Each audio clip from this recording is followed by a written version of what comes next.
کیوں تم نے اپنے لالا سے زیادہ اس شخص کو چاہا؟ کیوں تم نے اس شخص کو اپنی سانسوں اور موت کا اختیار تھما دیا؟ کیوں زری؟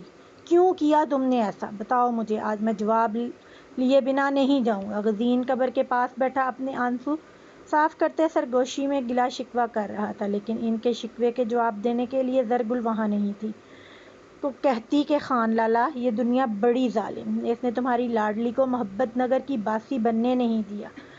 جو شخص اس سے محبت کا دعوے دار تھا وہ مشکل وقت میں چھوڑ گیا، تم تک پہنچتی میری ہر پکار کو دنیا نے دبا دیا۔ غزین کی آواز میں ایک درد، تکلیف اور نہ جانے کیا کچھ نہیں تھا، لیکن وہ پاگل یہ بھول بیٹھا تھا کہ کیا قبریں بھی کبھی بولتی ہیں؟ کیا قبریں بھی لوگوں سے باتیں کرتی ہیں؟ نہیں، اگر ایسا ہوتا تو ہر شخص اپنے پیاروں سے باتیں کرنے کے لیے قبرستان میں ہی بیٹھا رہتا۔ اسے بیٹھے ابھی تھوڑی دیر گزری تھی جب شاہزر خان ہاتھ میں چھاتا لیے اس کے پاس آیا اور اس شخص کے کندھے پر ہاتھ رکھتے بولا، خان یار، حویلی چلو، سب لوگ تمہارا انتظار کر رہے ہیں، پلیز غصہ تھوک دو۔ شاہزر جو خان کو منانے کے لیے آیا تھا، اس کی بات پر خان ایک جھٹکے سے اس کا ہاتھ ہٹاتے بولا، کون سی حویلی؟ کس گھر کی بات کر رہے ہو تم؟ وہ گھر نہیں، قاتل خانہ ہے جہاں میری زری کا قتل کیا گیا، اور جانتے ہو سب سے بڑا قاتل کون ہے؟ وہ تم ہو زر، تم جو محبت تو کرنا جانتا ہے لیکن بی جان کے ڈر سے ہر چیز سے مکر جاتا ہے، جو میری زری کو تپتے صحرا میں ننگے پاؤں چھوڑ جاتا ہے۔ شاہزر خان، یاد کرو وہ وعدہ جو تم نے مجھ سے کیا تھا کہ تم ہمیشہ زری کی سائی کی طرح حفاظت کرو گے، جس سہارے پر میں اسے یہاں چھوڑ کر گیا تھا، کیونکہ مجھے یقین تھا کہ ایک پٹھان ہونے کی حیثیت سے تم کبھی اپنے وعدہ سے مکرو گے نہیں، لیکن نہیں، تم تو پٹھان کے نام پر دھبا ہو۔ مجھے بتاؤ، کہاں گئے وہ وعدہ؟ کہاں گئی تمہاری محبت؟ میں نے تم پر بھروسہ کیا اور تم نے کیا کیا؟ میرے وعدہ کو چکنا چور کر دیا۔ خان کی بات پر شاہزر اپنی سر آنکھوں کو میچتا سر جھکا گیا، کیونکہ شاید حقیقت میں کہیں نہ کہیں وہ بھی سامنے نواب غزین خان اور اس قبر میں لیٹی اپنی محبت زرگل کا گناہ گار تھا۔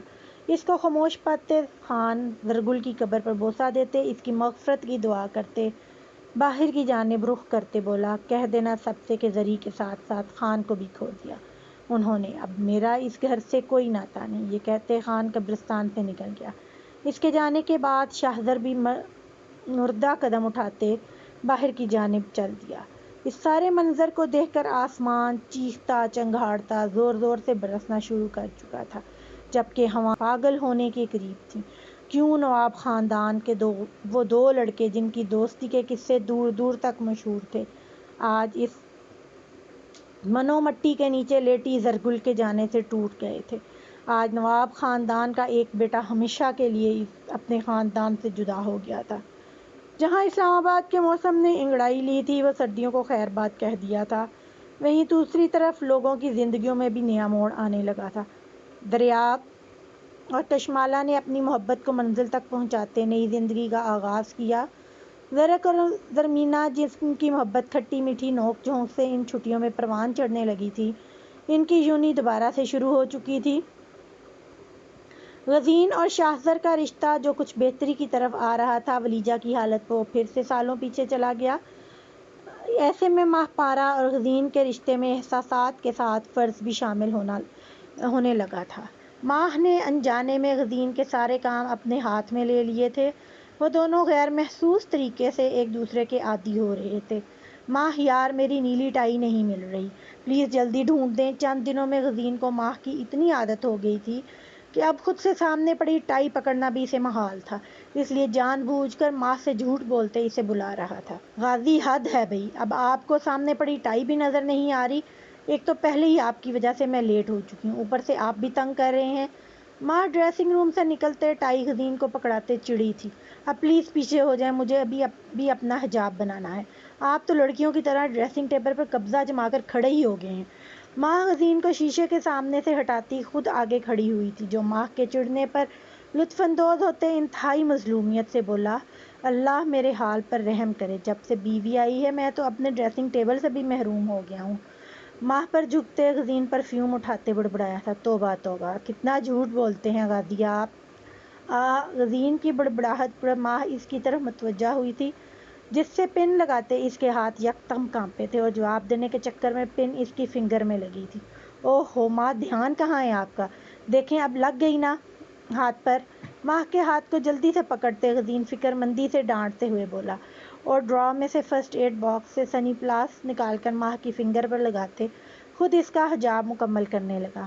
ماہ کا دل غزین کی اس محبت پر دھڑک اٹھا تھا۔ ماہ، مجھے ایک بات سمجھ نہیں آتی کہ جب تک ہمارے نکاح نہیں ہوا تھا تب تک آپ مجھ سے اور زرق سے پردہ کرتی تھیں، لیکن اب آپ زرق لوگوں سے پردہ نہیں کرتی، ایسا کیوں؟ ماہ کے سر پر حجاب لگاتے غزین نے اپنے دل کی بات پوچھی تھی۔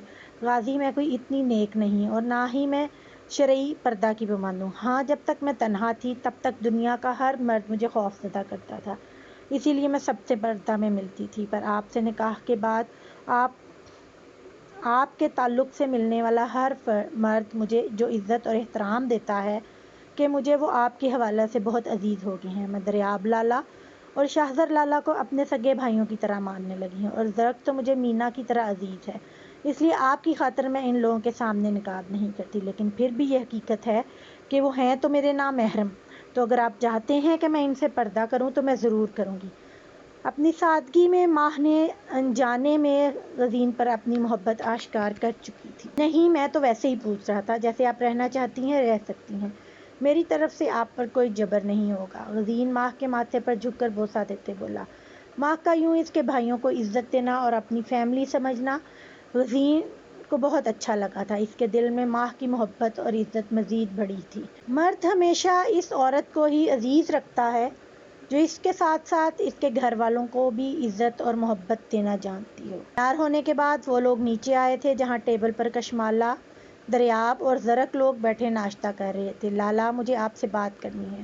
اصل میں چاہتا ہوں کہ کشمالہ تعلیم حاصل کرے، اس لیے آپ کسی اچھی سی ٹیچر کا ارینج کر دیں۔ کھانے کے دوران دریاب نے غزین سے کہا تھا، دریاب، ام اتنا بڑا ہو گیا ہے تو ام پڑھ کر کیا کرے گا، ہمارے کو اب نہیں پڑھنا۔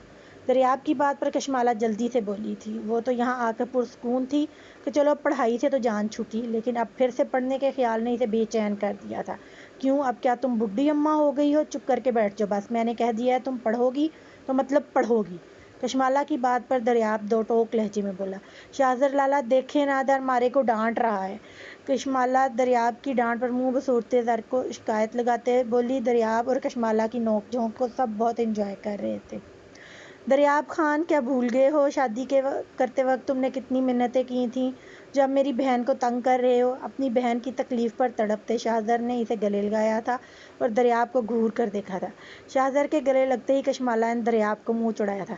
نہیں لالا، ایسی بات نہیں، میں تو بس کشمالہ کی پڑھائی کی بات کر رہا تھا، میں ڈانٹ تھوڑی رہا تھا۔ شاہزر کی گھوری پر جہاں بیچارے دریاب کا سانس سوکھ گیا تھا وہیں غزین کے سوا باقی سب نے مسکراہٹ دبائی تھی، جس کا چہرہ شاہزر کو دیکھ کر سنجیدہ ہو گیا تھا۔ دریاب، میں اور ماہ آفس کے لیے نکل رہے ہیں، جب تمہارا اور کشمالہ کا فیصلہ ہو جائے تو مجھے بتا دینا، میں کسی اچھی سی ٹیچر کا انتظام کر دوں گا۔ غزین یہ کئی کرسی گھسیٹ کر اٹھا تھا۔ ایک منٹ خان، مجھے تم سے بات کرنی ہے۔ غزین کے ہمیشہ کی طرح خود کو نظر انداز کر کے جانے پر شاہزر نے اسے روکا تھا۔ Don't call me Khan, my name is Ghazin, and second thing, I don't like to talk with strangers, so excuse me, مجھے خان مت کہو، میرا نام غزین ہے۔ دوسری بات، مجھے اجنبیوں سے بات کرنا پسند نہیں، اس لیے مجھے جانے دو۔ ماہ، جلدی سے باہر آئیں، ہمیں دیر ہو رہی ہے۔ سرد لہجے میں شاہزر کو جواب دیتے غزین نے لاؤنج کو پار کیا تھا، جبکہ شاہزر تو خود کو اسٹرینجر کہے جانے پر فریز ہو گیا تھا۔ اسے یہ لفظ اپنے آپ پر ایک تماچا کی طرح لگ رہے تھے۔ وہ ماحول جہاں کچھ دیر پہلے ایک رونق سی تھی، اب وہاں صرف سناٹا چھا گیا تھا۔ حویلی چھوڑنے کے بعد غزین نے جس وقت اسلام آباد کی سڑکوں پر قدم رکھا تھا اس کے ہاتھ میں صرف 2 ڈگریاں تھیں، ایک MBA کی اور دوسری فیشن ڈیزائننگ کی۔ اس کے علاوہ پیسوں کے نام پر اس کے پاس اپنے چند ہزار کے سوا کچھ نہیں تھا۔ وہ چاہتا تو اپنے اکاؤنٹ میں موجود پیسوں کو استعمال کر سکتا تھا، لیکن بی جان کا احسان وہ کسی صورت نہیں لینا چاہتا تھا، اس لیے خود ہی اپنی منزل ڈھونڈنے چل دیا۔ پہلے 1 سال تو اس نے جگہ جگہ نوکری کے لیے صرف دھکے ہی کھائے تھے، کیونکہ پاکستان ایک واحد ملک ہے جہاں ڈگری ہولڈر کو بھی نوکری کے لیے سفارش کی ضرورت ہوتی ہے۔ 1 سال کے دھکوں کے بعد بھی جب وہ ناکام رہا تو اس کی امید ٹوٹنے لگی تھی۔ اس وقت ولیجہ نے اس کی ہمت بندھائی تھی، جو اس 1 سال میں اپنی ڈگری مکمل کر کے پاکستان شفٹ ہو گئی تھی۔ اس نے غزین کو آفر کی تھی کہ وہ ان کی مدد لے کے اپنا بزنس شروع کر دے، لیکن غزین کی غیرت اس سے مدد لینے پر آمادہ نہیں ہوئی تھی۔ دوسرا، وہ زرگل کی خواہش کو پورا کرنے کے لیے ایک فیشن برانڈ کھڑا کرنا چاہتا تھا، جس کی خاطر اس نے فیشن ڈیزائننگ میں ڈگری لی تھی۔ غزین کی ضد کو دیکھتے ولیجہ نے غزین کو پاکستان فیشن ڈیزائن کونسل کی طرف متوجہ کیا تھا، جو پاکستان میں موجود فیشن ڈیزائنر کو آگے بڑھنے میں مدد دیتی ہے۔ غزین اس کارپوریشن میں کام کرنے کے لیے انٹرویو دیا تھا اور جلد ہی اپنی صلاحیتوں کے بل بوتے پر اس کونسل کے ساتھ منسلک ہو گیا تھا۔ اس نے وہاں 2 سال کام کیا تھا اور بہت جلد اپنی قابلیت کی بنا پر وہ CEO کے عہدے تک پہنچ گیا تھا۔ جب وہ مالی طور پر مضبوط ہو گیا تو پھر اس نے زرگل کی خواہش کو پورا کیا تھا، جہاں پر ایک بار پھر ولیجہ نے اسے بے حد سپورٹ کیا تھا، کیونکہ جاب کے ساتھ اپنی کمپنی اسٹیبلش کرنا بہت ٹف تھا۔ ولیجہ سے زیادہ قابل اعتبار شخص اسے کوئی مل نہیں سکتا تھا جو اس کے بزنس کو ہینڈ اوور کر سکے۔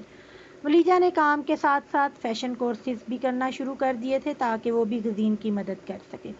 پھر اس سب کو مضبوط کرتے کرتے کب 7 سال کا عرصہ گزر گیا، اسے خبر ہی نہ ہوئی۔ وہ صبح اپنے آفس میں گھنٹہ ڈیڑھ گزارنے کے بعد ڈیوٹی پر جاتا تھا اور پھر شام کے وقت واپس آتا تھا، لیکن پھر بھی آج تک بہت کم لوگ جان پائے تھے کہ آفس میں غزین بہت کم ٹھہرتا ہے۔ غزین، یہ دیکھو ماہ کے ڈیزائن کردہ کپڑوں کے آن لائن آرڈر کی ریٹنگ کتنی بڑھ گئی ہے۔ تم دیکھنا، اگر ایسا ہی رہا تو انشاءاللہ ہماری کمپنی کو ماہ کے کام سے بہت فائدہ ہوگا۔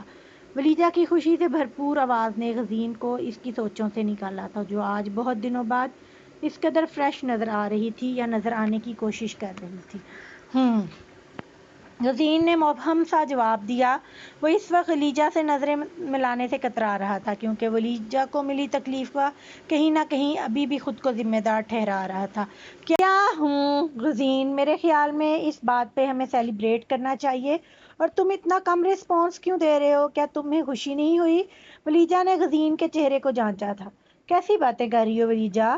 یار ایسا کچھ نہیں ہے۔ خیر، تم کچھ سیلیبریشن کا کہہ رہی تھی، وہ بتاؤ۔ غزین نے سر جھٹکتے بات کو آرام سے بدلتے ولیجہ سے پوچھا تھا۔ ہاں، میں وہ کہہ رہی تھی، کیوں نہ ہم ماہ کے لیے ایک سرپرائز پارٹی پلان کریں جس میں ہم اپنے سب لوگوں کو شامل کریں اور باقاعدہ طور پر ماہ کو اپنی ڈیزائنر کے طور پر انٹروڈیوس کرائیں۔ کیا خیال ہے تمہارا؟ ولیجہ نے غزین سے مشورہ چاہا تھا۔ ٹھیک ہے، جیسے تمہیں ٹھیک لگے ویسے کر لو۔ غزین نے سر ہلاتے ولیجہ کو اجازت دی تھی اور غور سے ولیجہ کے زرد چہرے کو دیکھنے لگا تھا، جو اس وقت جوشی سے اپنی پلاننگ بتا رہی تھی۔ وہ شاید شاہزر کی یاد سے بچنے کے لیے جان بوجھ کر خود کو کام میں بہت زیادہ الجھا رہی تھی۔ ولیجہ، کیوں کر رہی ہو ایسا؟ جانتی ہو، وہ جب تم اپنے درد کو چھپا کر ایسے رہتی ہو تو مجھے اپنا آپ مجرم لگنے لگتا ہے، کیونکہ چاہے میں لاکھ جھٹلا لوں لیکن حقیقت یہی ہے، جس شخص نے تمہیں تکلیف دی وہ میرا دودھ شریک بھائی ہے۔ غزین آخرکار اس کے نارمل رویے پر پریشان ہوتا پھٹ پڑا تھا۔ غزین، اس میں تمہاری کوئی غلطی نہیں ہے، کیونکہ میرے دل میں شاہزر کے لیے محبت میں نے خود پیدا کی تھی۔ اب بس میں خود اس محبت کو باہر کر رہی ہوں، کیونکہ قسمت کے خلاف لڑنا چھوڑ دیا ہے میں نے۔ اور ہاں، میں نے ماما بابا کو اپنے لیے لڑکا ڈھونڈنے کی اجازت بھی دے دی ہے، اس لیے تم پلیز پریشان مت ہوا کرو۔ اب میں مزید خود کی وجہ سے کسی کو پریشان نہیں دیکھ سکتی۔ ولیجہ نے نم آنکھوں سے مسکرا کر غزین کو دیکھا تھا اور وہاں سے اٹھتے چلی گئی تھی۔ اسے جتنی آسانی سے شاہزر کو دل سے نکالنے کا کہہ دیا تھا، حقیقت میں سب ویسا بالکل بھی نہیں تھا۔ اصل میں تو وہ آگ کی بھٹی میں جل رہی تھی، لیکن دوسری طرف پرواہ کسے تھی؟ شاہ نے تو ایک بار بھی ولیجہ سے دوبارہ رابطہ کرنے کی کوشش نہیں کی تھی۔ زرک کے بچے، رک جاؤ یہیں پر، اگر تم اس سے آگے بھی بڑھے تو مجھ سے برا کوئی نہیں ہوگا۔ غزین مینشن میں اس وقت ہاتھ میں جوتی لیے زرمینہ زرک کے پیچھے بھاگ رہی تھی، جو مینڈک کی طرح اچھلتا کبھی ادھر جا رہا تھا تو کبھی ادھر جا رہا تھا۔ مینا، غصہ تھوک دو یار، پلیز میری پیاری دوست۔ نہیں، زرک نے زرمینہ کو مسکا لگانا چاہا تھا۔ نہیں، بس بہت ہوا، تمہارے اس جھوٹ کی سزا تو تمہیں آج مل کر رہے گی، اور اس کے لیے تمہیں مجھ سے کوئی آج نہیں بچا سکتا۔ زرمینہ نے دانت پیستے ہوئے کہا۔ نہ جانے زرک خانزادہ نے آج کون سی غلطی کر دی تھی کہ زرمینہ کا غصہ 7ویں آسمان پر پہنچا ہوا تھا۔ ان دونوں کے لڑنے پر کشمالہ تو پریشان ہو گئی تھی، کیونکہ اس وقت گھر میں اس کے علاوہ اور کوئی نہیں تھا جو ان کو چپ کرواتا۔ او مائی ہڈی توڑ دی میری، ہائے اللہ جی میری بازو۔ زرمینہ کی اڑتی ہوئی چپل آخرکار اپنے ٹھیک ہدف پر لگی تھی۔ اس چپل نے زمینہ کے دل میں ٹھنڈ ڈال دی تھی۔ دوسری طرف اوور ایکٹنگ کی دکان زرق خاندادہ چیخ اٹھا، کیا ہو رہا ہے یہاں؟